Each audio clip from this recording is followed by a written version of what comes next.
Okay बच्चों, तो आज हम सीखेंगे कि कल्पित माध्य विधि से हम माध्य की गणना कैसे करते हैं। ये बहुत इंपॉर्टेंट क्वेश्चन है और बोर्ड परीक्षा में 100% 4 नंबर के क्वेश्चन में आपको अवश्य मिलेगा। इससे पहले हमने आपको बहुलक निकालना सिखाया था, आइए हम सीखते हैं। इसके लिए हम एक आप उदाहरण से डायरेक्ट आपको समझाते हैं। जैसे मान लीजिए एक वर्ग अंतराल है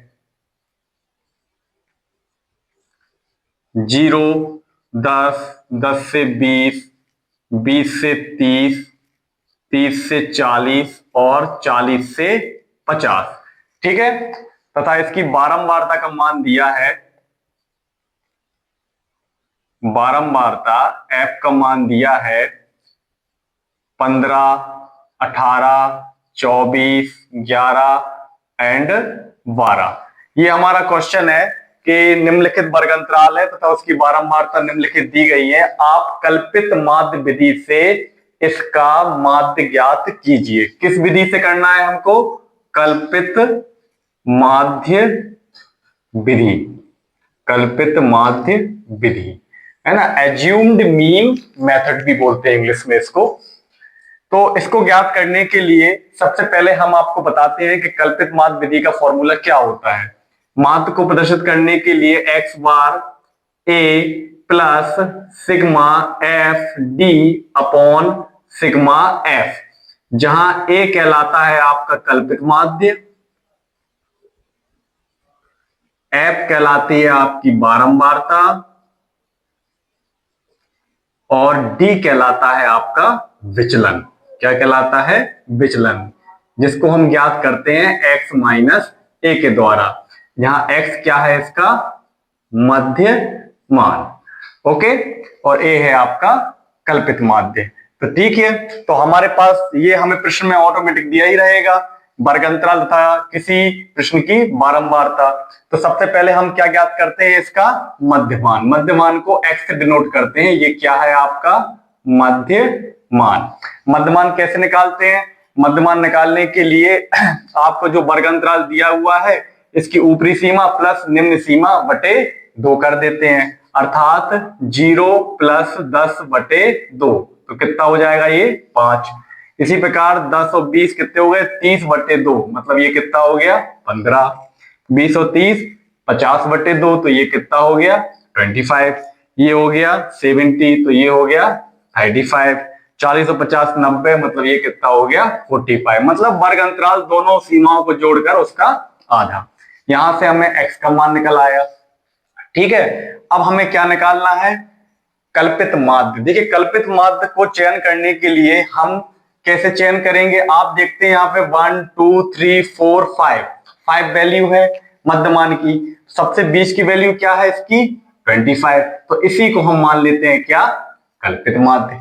अगर 6 वैल्यू होती तो आप जो 3 और 4 में जो छोटी वैल्यू है उसको मान लीजिए आप, है ना। थर्ड नंबर की मान सकते हैं, फोर्थ नंबर थी तो वहां से भी कल्पित मान निकल आता है। तो इससे कोई मतलब नहीं रहता, ये सबसे बीच का मान कहलाता है, वही आपका कल्पित माध्य होता है। अब क्या निकालना है हमें? डी का मान। डी का मान क्या होता है? एक्स माइनस ए। तो निकालिए। एक्स क्या है? 5 और ए क्या है? 25 में। तो 5 में से 25 गए तो कितना बचा? माइनस का 20। इसी प्रकार इस वाला वर्ग अंतराल का निकालेंगे। 15 में से 25 गए तो माइनस का 10। 25 में से 25 गए तो 0। 35 में से 25 गए तो कितने बचे? 10। 45 में से 25 गए तो कितने बचे? 20। तो यहां से हमें डी का मान निकल आया। निकल आया कि नहीं निकल आया? अब हम क्या करते हैं? अब हम सबसे पहले हमारा सूत्र में क्या है? सिग्मा एफ, मतलब बारंबारताओं का टोटल योग, और ऊपर क्या है? Sigma F into D. तो देखिए आप, अब हमारे पास एफ का मान ये है और डी के मान निकल आए। अब हमें क्या निकालना है? F into D. तो मतलब 15 को गुणा 20 में करेंगे तो 15 दूनी 30, तो ये हो जाएगा माइनस 300। 18 गुणा 10 में करेंगे माइनस में, तो ये हो जाएगा माइनस 180। 24 का गुणा 0 में करेंगे तो ये क्या हो जाएगा? 0। 11 का गुणा 10 में करेंगे तो 110। 12 का गुणा 20 में करेंगे तो 12 दूनी 24, 240।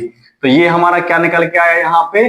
अब हम निकाल लेंगे यहाँ से सिग्मा एफ जी का मान और यहां से निकाल लेंगे अपना सिग्मा एफ का मान। तो आप इनको जोड़ लीजिए, कितना हो गया, 2 और 1 3, 4 7, 8 7, 15 और 5 20 की जीरो हाथ से लाई, 2 3 4 5 6 7 और 8, ये कितना हो गया 80। इसको निकाल लीजिए आप किसी भी तरीके से जोड़ लीजिए, 200 और 1 कितना हो गया 300, 350 और ये हो गया 480। तो आप 480 में से 350 को माइनस कीजिए, कितना बचा 3 और ये 1, तो ये कितना बचा 130। तो ये कितना बचा आपका माइनस का 130। ठीक है, आपने सही जोड़ा है, यहाँ माइनस का 130। अब हम ये वैल्यू क्या करेंगे, इसमें पुट करेंगे। तो हम यहां कर देते हैं पुट। तो ए का मान क्या था 25 प्लस सिग्मा एफ डी कितना निकल के आया माइनस 130 और सिग्मा एफ कितना निकल के आया 80।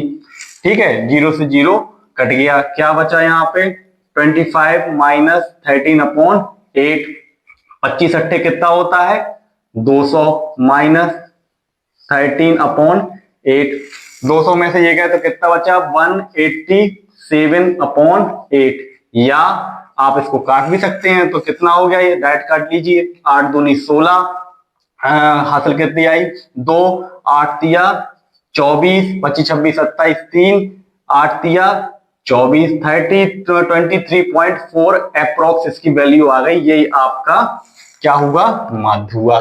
तो बच्चों आज हमने क्या सीखा, कल्पित माध्य विधि से हम किस तरीके से माध्य ज्ञात कर सकते हैं। 10th बोर्ड के एग्जाम में 23 नंबर का जो लास्ट क्वेश्चन रहता है वो एक माध्य ज्ञात करने की विधि अथवा बहुलक ज्ञात करने की विधि से निश्चित रहता है, माध्यिका का कम आता है। तो आपने आज सीख लिया कि कल्पित माध्य विधि से कैसे ज्ञात कर सकते हैं। अगले वीडियो में हम पुनः मिलेंगे बच्चों और आपको कुछ और सिखाएंगे। Thank you.